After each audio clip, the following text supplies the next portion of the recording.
Memory prices, GPU prices, all prices are getting worse, so should we be worried about another PS5 price increase? And after that, the big PSN Black Friday sale is on now, so I picked out 12 games that I think are worth grabbing. How's it going, everyone? As always, my name is Jimmy Champagne. This is PSReady, my channel all about PlayStation. This used to be my favorite week of the entire year back when I was in school because, you get a long weekend and that's just the one weekend where you're allowed to do whatever you want. I don't know why, but my parents got weird around Christmas. Like if I got a video game, they'd limit my time even if I was on Christmas break. I think it's just because you're home too long, but that short 4-day weekend is the perfect amount of time to just kick back and play a ton of video games. So hopefully these sale recommendations in the second news story give you something good to play while you hopefully have some time off. But before we talk about the good, we got to talk about the somewhat bad and how Sony's trying to mitigate this from causing another price increase, because if you haven't heard, storage prices are going absolutely insane because companies like OpenAI, Grok, I guess, and other AIs like Gemini, I don't even know what they all are. There's ChatGPT from OpenAI, there's Grok from Twitter, and then there's a bunch of other ones that I don't even know. So like all of those are buying up PC components like graphics cards, SSDs, RAM, like any component that goes in a PC. But because of the situation we're in with the global economy, companies like Samsung and everyone else who makes these actual products, they're not opening up more factories or increasing production. So they're giving first dibs to all these huge AI companies, and that's causing the consumer prices to go through the roof. And that's also affecting companies like Valve with the Steam machine. That's why they haven't announced the price yet. So where does that leave Sony? Well, actually in a pretty decent spot because Sony, as usual, thought ahead. They've been really good about this the entire generation. I don't know why they're able to read where the winds are taking the sales, but they've been able to figure out right before there's a big price increase and start stockpiling all the components that are going to go up in price. So for the time being, at least, we are protected from another PS5 price increase, and that's good because the PS5 has already had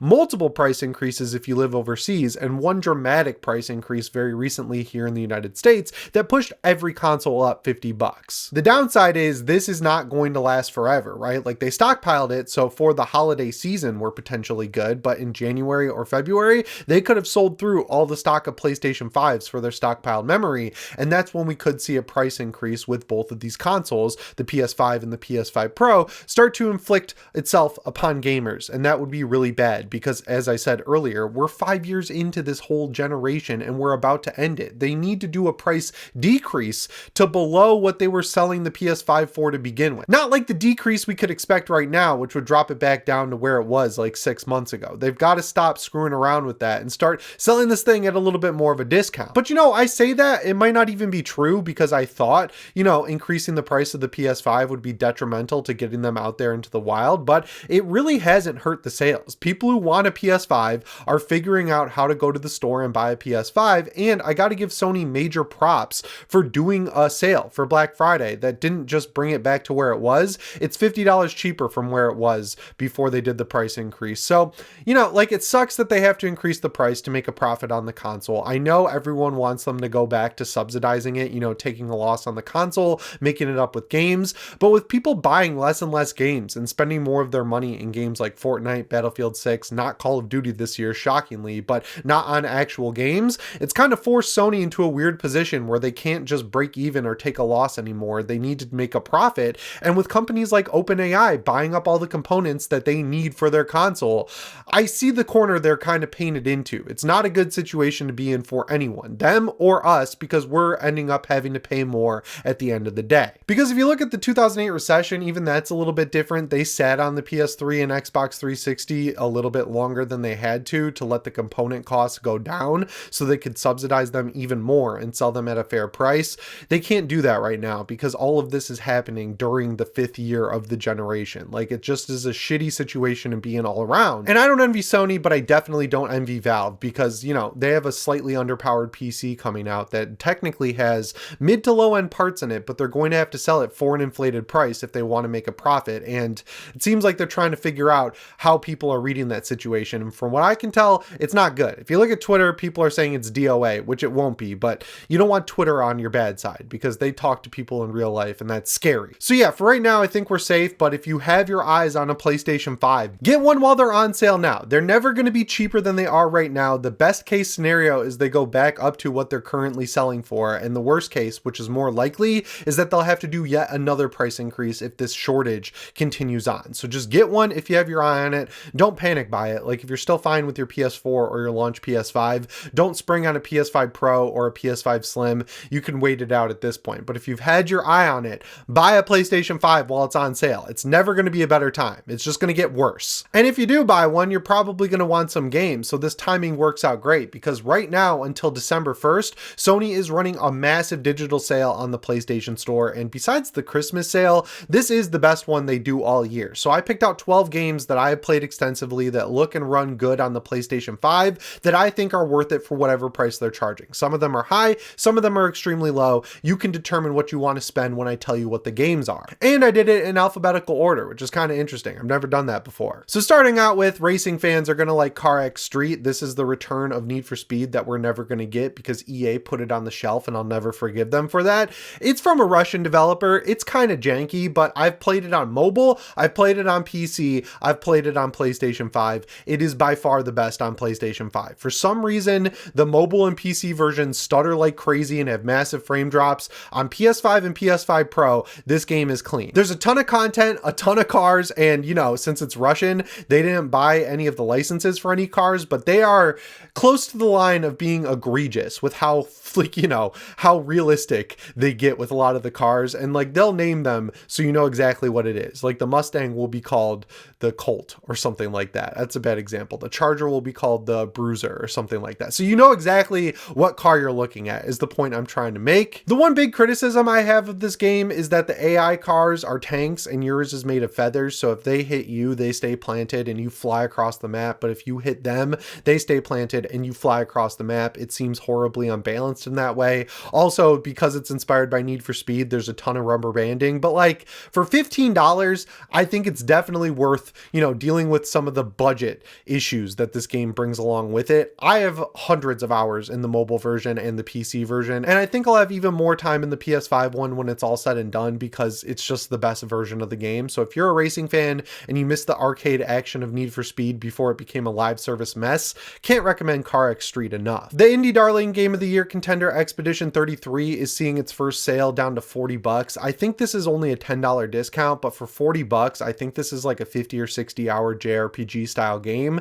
I think this game is pretty cool. It didn't hook me the same that it hooked other people. I see the quality, I see the vision, something about, I don't know. I'm just not a huge fan of turn-based combat, but I do like the parry system. I think the story is really interesting. They are turning it into a movie, but you know, I'm the outlier here. I'm in the minority. I'm the weirdo who doesn't like this game, so I think it's an easy recommend. And at $40, if you end up like me and you don't like it, I mean, Sony has a refund process now, which is great, but you're not spending an insane amount of money to take a gamble on a JRPG style combat game. And you know, this one has enough great reviews where I don't really hesitate to recommend it, even though it didn't hit me the same way it seemingly hit everyone else. So yeah, it could get cheaper. It probably won't by the end of the year. If you want to get in before the year's up, I mean, this is the best way to do it. This is the cheapest I've ever seen it. For $12.49, you can get Dead Island 2. I've recommended this game since it came out. I paid full price for it. I really enjoyed it. I didn't think it was going to be as good as it is because, you know, it took over a decade to complete, which is never a good sign. It also traded hands to multiple developers, which is never a good sign. And if you look back at Dead Island and Dead Island Riptide, those were not AAA games. They were buggy, they were janky, they had core issues with the story, but they were just so much fun to play because we had never really experienced an open world zombie RPG at that point. This game defied all odds and is an extremely polished, very good game that looks and runs great on the PlayStation 5. I would just go for the base model. They did multiple DLCs. They're not good. I think the Horde mode they added in later is free. So like if you buy the base model, you get the Horde mode and it's a lot of fun.